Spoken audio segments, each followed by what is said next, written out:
ప్రభుత్వం పేరు వాడుకొని పైరవీలు చేశారా? మనుషులని కాదు వాహనాలను సైతం అక్ర పనులకు వాడేశారా? జగన్ ఆత్మగా పిలువబడే అతను చేసినవన్నీ పైరవీలు, అరాచకలే అన్నది అక్షర సత్యం.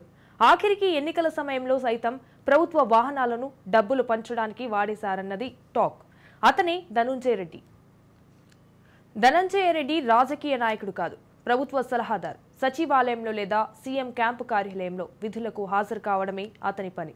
కాబట్టి సగటున అతను రోజుకు 500 కిలోమీటర్ కాదు, రోజుకు 25 నుంచి 30 కిలోమీటర్ మాత్రమే ప్రయాణించవలసి ఉంటుంది. రెండవది, ఏప్రిల్లో మోడల్ కోడ్ ఆఫ్ కాండక్ట్ అమలులో ఉన్నప్పుడు ధనంజయ రెడ్డి ప్రభుత్వ రూల్స్ ను ఉన్నందున పార్టీ పని కోసం తన అధికారిక వాహనాన్ని ఉపయోగించాల్సిన అవసరం లేదు. ధనంజయ రెడ్డి ఎక్కువ సమయం తాడేపల్లిలోనే ఉన్నారని, ఏప్రిల్లో ఎక్కడికి వెళ్లలేదని విచారణ తేలింది. అయితే అతని వాహనంలో ఎవరు ప్రయాణించారు? లాగ్ బుక్ లో ప్రతిరోజు ప్రయాణించిన దూరం వివరాలు ఉన్నాయి. కానీ అందులో ఎవరు ప్రయాణించారు? దీంతో అధికార వాహనాన్ని పార్టీ అవసరాల కోసం దుర్వినియోగం చేయడంపై అనుమానాలు వ్యక్తమవుతున్నాయి. వాహనంలో సీఎంఓ స్టిక్కర్ ఉన్నందున అది ఎక్కడికి వెళ్లినా దాన్ని తనిఖీ చేసేందుకు ఏ పోలీసు అధికారి సహాయించలేరు. సగటున రవాణాకు వినియోగించి ఉండొచ్చని టీడీపీ నేతలు అనుమానిస్తున్నారు. ఎన్నికల సమయంలో వైఎస్ఆర్సీపీ అధికార వాహనాలను దుర్వినియోగం చేయడంపై విచారణ జరిపించాలని డిమాండ్ చేస్తున్నారు. గత ప్రభుత్వంలో పనిచేసిన ప్రభుత్వ సలహాదారులు ఒక్కొక్కరుగా వివాదాల్లో చిక్కుకున్న పరిస్థితి కనిపిస్తుంది. ఇప్పటికే సజ్జల రామకృష్ణారెడ్డి అనేక వివాదాల్లో చిక్కుకున్న పరిస్థితుల్లో మరొకసారి సీఎంఓ కార్యాలయంలో ప్రభుత్వ ప్రధాన సలహాదారుగా ఉన్నటువంటి ధనంజయ రెడ్డి కూడా మరొక వివాదంలో చిక్కుకున్న పరిస్థితి కనిపిస్తుంది. అయితే గత ప్రభుత్వం ఆ ఎన్నికల కోడ్ ఆఫ్ కండక్ట్ ఎప్పుడైతే అమల్లోకి వచ్చిన నేపథ్యంలో ఆయన వినియోగిస్తున్నటువంటి వాహనం ఏదైతుందో, అంటే ప్రభుత్వం నుంచి ఆయనకి ఇచ్చినటువంటి వాహనం ఏదైతుందో ఆ వాహనం మిస్యూజ్ అయింది, ఆ వాహనం ప్రైవేట్ వ్యక్తులు వాడారు అనేటువంటి అంశం ఇప్పుడు చర్చాంశంగా మారింది. అంతేకాకుండా గత ప్రభుత్వంలో ఇచ్చినటువంటి వాహనం, అంటే ప్రభుత్వ సలహాదారులకి ప్రభుత్వ నిధులతో కేటాయించినటువంటి వాహనం కావచ్చు, ఇల్లు కావచ్చు, ఇతరితర అలవెన్సెస్ కావచ్చు, ఇవన్నీ కూడా పార్టీ కార్యక్రమాలకు వినియోగించారనే దాని మీద చర్చనీయాంశంగా మారుతున్న పరిస్థితి కనిపిస్తుంది. సజ్జల రామకృష్ణారెడ్డితో పాటు మరికొంత అజయ్ కల్లం రెడ్డి వీళ్ళందరూ కూడా పూర్తి స్థాయిలో జగన్మోహన్ రెడ్డి నియమించినటువంటి దాదాపుగా సీనియర్ ఐఏఎస్లతో పాటు సీనియర్ జర్నలిస్టులతో పాటు అనేక మందిని తన ఒక సైన్యంగా వినియోగించుకునేందుకు ప్రభుత్వాన్ని నడపడానికి కావాల్సినటువంటి సలహాలు తీసుకునే విధంగా వీళ్ళందరూ కూడా నియమించుకున్నటువంటి పరిస్థితి. అందులో ఆ సజ్జల రామకృష్ణారెడ్డి కీ రోల్ వహించినటువంటి పరిస్థితి చూసాం 5 సంవత్సరాలు. తర్వాత ధనంజయ రెడ్డి సీఎంఓలో ఉండి పూర్తి స్థాయిలో అధికారులనే కాకుండా ఇటు ప్రభుత్వం ఉన్నటువంటి అంటే పాలకులు ఎవరైతే ఉన్నారో అదే పార్టీలో గెలిచినటువంటి ఎమ్మెల్యేల మంత్రులను కూడా పూర్తి స్థాయిలో ఆయన కనుసన్నను నడిచినటువంటి పరిస్థితి చూసాము. జగన్మోహన్ రెడ్డికి పూర్తిగా అన్ని తనే అయినటువంటి పరిస్థితి కూడా చూసాము. అయితే ఆ ఎన్నికల కోడ్ ఆఫ్ కండక్ట్ అమల్లోకి వచ్చిన తర్వాత, మోడల్ కోడ్ ఆఫ్ కండక్ట్ అమల్లోకి వచ్చిన తర్వాత ఆయన వినియోగిస్తున్నటువంటి వాహనం ఏదైతే ఉందో ఆ వాహనం మిస్యూజ్ అయిందనేది ఇప్పుడు చర్చాంశనీయంగా మారినటువంటి పరిస్థితి కనిపిస్తుంది. అయితే గత ప్రతిరోజు కూడా ఆయన వాహనం 500 కిలోమీటర్లు తగ్గకుండా ప్రయాణించింది అనేది అంశాన్ని ఇప్పుడు ఆయన పెట్టినటువంటి బిల్లులు ఏవైతున్నాయంట, అలయన్సెస్ సంబంధించినటువంటి వాహనానికి అయినటువంటి డీజిల్ ఖర్చులు ఏవైతున్నాయో ఆయన పెట్టినటువంటి బిల్లులో ఆధారంగా ప్రతిరోజు 500 కిలోమీటర్లు ఎక్కడ తిరిగిందనే అంశం ఇప్పుడు చర్చనీయాంశంగా మారిన పరిస్థితి కనిపిస్తుంది. అంటే ప్రభుత్వ సలహాదారుకున్నటువంటి ఆయన అయితే సీఎంతో పాటు సెక్రటరియట్కి వెళ్ళాలి, లేదు అంటే కనుక సీఎంఓలో మాత్రమే ఆయన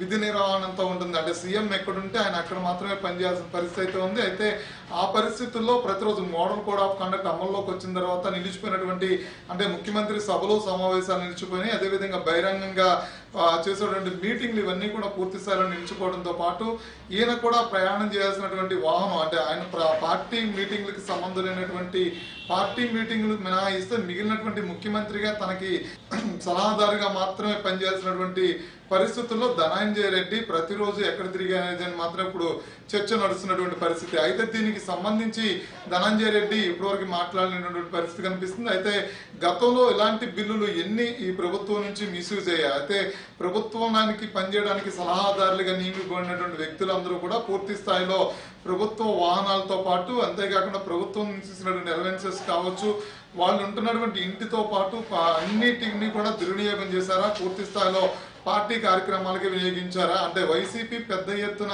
ముఖ్యమంత్రి జగన్మోహన్ రెడ్డి గారు వైసీపీలో పనిచేస్తున్నటువంటి ఆ నేతలందరినీ కూడా ప్రభుత్వ సలహాదారులుగా నియమించుకున్నారా అనే దాని మీద ఇప్పుడు చర్చ నడుస్తున్నటువంటి పరిస్థితి. దీనికి ఇప్పుడు ఈ బిల్లుల ద్వారా ఆ బిల్లులు ఎలా పెట్టారు, ఎందుకు పెట్టారు, అంతేకాకుండా ఈ 500 కిలోమీటర్లు ఎక్కడ తిరిగారు దాని మీద విచారణ నడుస్తుంది. అయితే అప్పుడు ఏప్రిల్ నెలలో మాత్రం ఏదైతే ధనంజయ రెడ్డి పూర్తిగా సీఎంఓకి మాత్రమే పరిమితమై ఉన్నారు, ఆయన మాత్రం సీఎంఓలో మాత్రమే ఉన్నారు, తాడేపల్లి దాటి బయటికి వెళ్ళలేదు ఆయన అనేది ఇప్పుడుగా పోలీసు విచారణలో తేలినటువంటి పరిస్థితి. అయితే ఆ వాహనాన్ని ఎవరు వినియోగించారు అంటే సీఎంఓ స్టిక్కర్ ఉంటే దానికి సంబంధించినటువంటి అధికారులు ఏదైతే రిటర్నింగ్ అధికారులు కావచ్చు, పోలీసు పికెట్ల దగ్గర, చెక్ పోస్టుల దగ్గర కావచ్చు, ఇతర ఎక్కడైనా సరే సీఎంఓ స్టిక్కర్ ఉన్నటువంటి వాహనాన్ని నిలుపరు. కాబట్టి దానిలో అంటే ఈ నగదు రవాణా కార్యక్రమం ఏమైనా చేశారా, ఎన్నికలకు సంబంధించినటువంటి డబ్బులు పంపిణీ కార్యక్రమానికి సంబంధించి కావచ్చు, నేతలు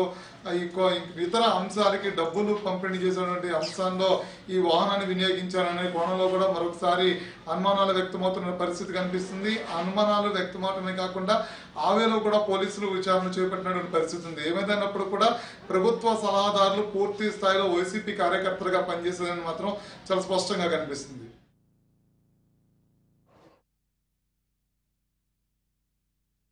నుంచి 24 వరకు జరిగినటువంటి ప్రభుత్వ పాలనలో జరిగిన అక్రమాలన్నీ కూడా ఒక్కొక్కటిగా వెలుగులోకి వస్తున్నాయి. ప్రతిరోజు ఓ కొత్త అంశం వెలుగులోకి వస్తుండటంతో గత ప్రభుత్వ హయాంలో ఎన్ని అక్రమాలు జరిగాయనేది ప్రజల్లో తీవ్ర చర్చనీయాంశంగా మారుతోంది. ఇప్పుడు కొత్తగా కనిపిస్తున్నటువంటిది ప్రధానంగా మాజీ ముఖ్యమంత్రి వైఎస్ జగన్మోహన్ రెడ్డి సలహాదారుల వ్యవహార శైలి ప్రధాన చర్చనీయాంశంగా కనిపిస్తోంది. ప్రభుత్వ సలహాదారుగా ఉన్నటువంటి ఆర్ ధనుంజయ రెడ్డి చేసినటువంటి ప్రయాణం మీద విచిత్రమైనటువంటి వ్యాఖ్యలు వినిపిస్తూ ఉన్నాయి. వాస్తవంగా ఏ వ్యక్తి అయినా సరే ఒకరోజు 500 కిలోమీటర్లు ప్రయాణించడం అంటే చాలా ఎక్కువ, అంటే అరుదైనటువంటి సందర్భాల్లో చాలా దూరం వెళ్లాల్సినటువంటి సందర్భాల్లో చేస్తారు. సగటున అంటే రోజు తను వెళ్ళేటువంటి వాహనం 60 నుంచి 70 కిలోమీటర్ల వేగంతో వెళ్ళిందనుకున్నా కూడా 6 నుంచి 7 గంటలు ప్రయాణం సమయం పడుతుంది. సో వాళ్ళ యాక్టివిటీ అవన్నీ నిర్వహించుకొని తిరిగి రావడానికి మరొక రోజు పట్టింది అనుకుంటే ఓవరాల్గా 2 రోజుల్లో ఒక 1000 కిలోమీటర్లు తిరుగుతారు. కానీ ప్రతినిత్యం 500 కిలోమీటర్లు తిరగడం అనేది అంత సాధారణమైనటువంటి విషయం కాదు. కానీ ధనుంజయ రెడ్డి ఏప్రిల్ నెలలో 15,000 కిలోమీటర్లు, ఖచ్చితంగా చెప్పాలంటే 14,962 కిలోమీటర్లు ప్రయాణించినట్లు రికార్డులు చూపిస్తున్నాయి. నిజానికి ప్రభుత్వ సలహాదారులు సెక్రటేరియట్కి వెళ్తారు, లేదా ప్రభుత్వ కార్యక్రమాలకు సంబంధించినటువంటి వాటిల్లో కూడా యాక్టివ్ పార్ట్ ఉండదు, కేవలం సలహాలు సూచనలకు సంబంధించినవే ఉంటారు. వీళ్ళు చేసేటువంటి దానిలో ప్రధానంగా సెక్రటేరియట్కి వెళ్ళడం, రోజు మొత్తం మీద వాళ్ళు చేసేటువంటి ప్రయాణ దూరం ఒక 30 కిలోమీటర్ల నుంచి 50 కిలోమీటర్ల పరిధి, లేదు కొంచెం దూరంలో ఉన్నారు అంటే 100 కిలోమీటర్ల లోపు, అంటే ఒక 50 కిలోమీటర్లు ప్రయాణించి వాళ్ళ కార్యాలయానికి చేరుకోవడం, తిరిగి వెళ్ళడానికి చూసుకున్నా కూడా 100 కిలోమీటర్లలో ప్రయాణం మాత్రమే ఉంటుంది. కానీ ధనుంజయ రెడ్డి ప్రతిరోజు సగటున 500 కిలోమీటర్లు ప్రయాణించాడు అనేది విచిత్రంగా అనిపిస్తుంది. ఇందుకు గాను దాదాపు 2,60,000 రూపాయలు బిల్లు క్లెయిమ్ చేయడానికి ఆయన సబ్మిట్ చేసినట్టు తెలుస్తోంది. ఎలక్షన్ కోడ్ అమల్లో ఉన్న సమయంలో ఇంత ప్రయాణం చేయడం అనేది మరీ విచిత్రమైనటువంటి విషయం. ప్రభుత్వ సలహాదారుగా ఉన్నటువంటి ధనుంజయ రెడ్డి వాహనానికి, తను వాడినటువంటి ఇన్నోవా వాహనానికి సీఎంఓ స్టిక్కర్ ఉంటుంది కాబట్టి అధికారులు ఎక్కడ దానిని అడ్డుకోవడం కానీ ఆపేటువంటి ప్రయత్నం చాలా వరకు చేయరు. సో ఈ వాహనాన్ని ఎక్కడ తిప్పారు అనేది ఇప్పుడు ప్రధానమైనటువంటి అనుమానాలకు తావిస్తోంది. తెలుగుదేశం వర్గాలన్నీ కూడా కేవలం ఎన్నికల సమయంలో డబ్బు రవాణాకు దీన్ని వాడారేమో అనేటువంటి అనుమానాలు కూడా వ్యక్తం చేస్తున్నారు. ఇది వాస్తవమా కాదా అనేది విచారణలో తేలుతుంది. కానీ అనుమానాలు రేకెత్తేందుకు ఎక్కువగా అవకాశం కల్పిస్తూ ఉంది. వాస్తవంగా కొత్త ప్రభుత్వం కొలువు తీరిన తర్వాత ధనుంజయ రెడ్డి వ్యవహార శైలికి సంబంధించి తాను చేసినటువంటి ప్రయాణాలకు సంబంధించినటువంటి వాటి మీద విచారణ చేపట్టినప్పుడు ఆయన ఎక్కువ సమయం పూర్తిగా తాడేపల్లిలోనే ఉన్నాడనేది విచారణలో తెలిసినట్టు తెలుస్తోంది. అంటే విచారణ చేసిన ప్రకారం ఆయన తాడేపల్లిలో ఉంటే ఈ వాహనంలో ఎవరు ప్రయాణించారు అనేది కూడా అనుమానమే. ఇక్కడే ఈ డబ్బు రవాణాకు ఈ వాహనాన్ని ఉపయోగించారా అనేటువంటి అనుమానాలు వ్యక్తమవుతున్నాయి. పోనీ తిరగకుండా ఈ డబ్బు క్లెయిమ్ చేసేటువంటి ప్రయత్నం చేశారా అంటే ఖచ్చితంగా వాహనానికి సంబంధించినటువంటి మీటర్లో చాలా క్లియర్గా కనిపిస్తూ ఉంది. అంటే వాహనం అయితే ఖచ్చితంగా ఈ 15,000 కిలోమీటర్లు నెల రోజుల వ్యవధిలో ప్రయాణించింది. ఏం చేశారు అంటే ఈ 30 రోజుల వ్యవధిలో ఇన్ని అంటే ప్రతిరోజు 500 కిలోమీటర్లు అంటే సగటున 7 గంటల నుంచి 8 గంటల పాటు ప్రయాణం చేస్తూనే ఈ వాహనం ఎందుకు ఉంది, రాష్ట్రంలో ఎక్కడెక్కడ ఈ వాహనం పర్యటించింది అనేది కూడా ఇప్పుడు అంటే లాగ్ బుక్లో ఆ రికార్డు కనిపిస్తున్నప్పటికీ రకరకాల అనుమానాలు రేకెత్తించేందుకు అవకాశం ఉంది. నిజానికి ఎలక్షన్ కోడ్ ఆఫ్ కండక్ట్ అమలులో ఉన్న సమయంలో తన ప్రయాణం ఎప్పుడూ కూడా దానికి సంబంధించి అంటే ఆయన సలహాదారు కాబట్టి ప్రభుత్వ వాహనాన్ని సొంత పనులకు ఉపయోగించడం అనేది అంగీకరించరు. కానీ ధనుంజయ రెడ్డి సొంత పనులకు ఉపయోగించాడా లేదా పార్టీ వ్యవహారాలకు ఉపయోగించారా అనే దాని మీద ఇప్పటి వరకు ఒక క్లారిటీ అయితే రాలేదు. ఓవరాల్గా చూసినప్పుడు ఒక వ్యక్తి 30 రోజుల పాటు కంటిన్యూగా ఇంత ప్రయాణించడం అనేది మాత్రం అనుమానించాల్సినటువంటి అంశంగానే కనిపిస్తూ ఉంది. ఒక సలహాదారుకు సంబంధించినటువంటి అంశమే ఇలా ఉంటే దాదాపు 40 మందికి పైగా ఉన్నటువంటి సలహాదారుల వ్యవహార శైలి మీద కూడా రకరకాల అనుమానాలు వ్యక్తమవుతూ ఉన్నాయి. ఓవరాల్గా అంటే ప్రభుత్వంలో ఉన్నటువంటి ఈ సలహాదారులంతా కూడా చేయాల్సినటువంటి పనులేంటి, వాళ్ళు చేసిందేంటి, వాళ్ళకి అంటే ప్రోటోకాల్ ప్రకారం ఇచ్చినటువంటి వాహనాలను సొంత పనులకు ఉపయోగించారనేటువంటిది ఇప్పుడు ప్రధాన చర్చగా కనిపిస్తూ ఉంది. పార్టీ వర్గాల నుంచి కానీ లేదా తెలుగుదేశం వర్గాల నుంచి కానీ లేదా కూటమిలో ఉన్నటువంటి ఇతర పార్టీల నుంచి కానీ లేదా ప్రభుత్వ అధికారుల నుంచి అందరి దగ్గర నుంచి కూడా ఇప్పుడు ఈ ప్రయాణానికి సంబంధించినటువంటి అంశం మీద రకరకాల అనుమానాలు వ్యక్తమవుతున్నాయి. ఆఫ్కోర్స్ ప్రభుత్వం దీని మీద విచారణ చేపట్టవచ్చు, విచారణ చేపట్టిన తర్వాత దానికి సంబంధించినటువంటి చర్యలు తీసుకోవచ్చు.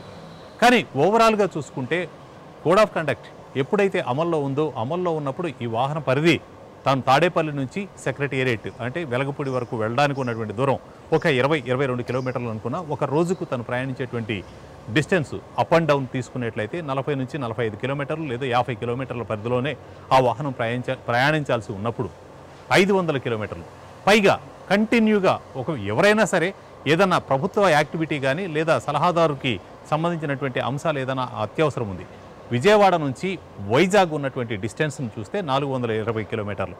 అప్పట్లో ప్రభుత్వ యాక్టివిటీస్ అన్నీ విజయవాడతో పాటు వైజాగ్లో కూడా జరిగాయి అనుకున్నా కూడా 420 కిలోమీటర్ల ప్రయాణం చేశారు, తెల్లవారు తిరిగి వచ్చారు. మరి ప్రతిరోజు వెళ్ళి రావడం జరిగే పని కాదు కదా.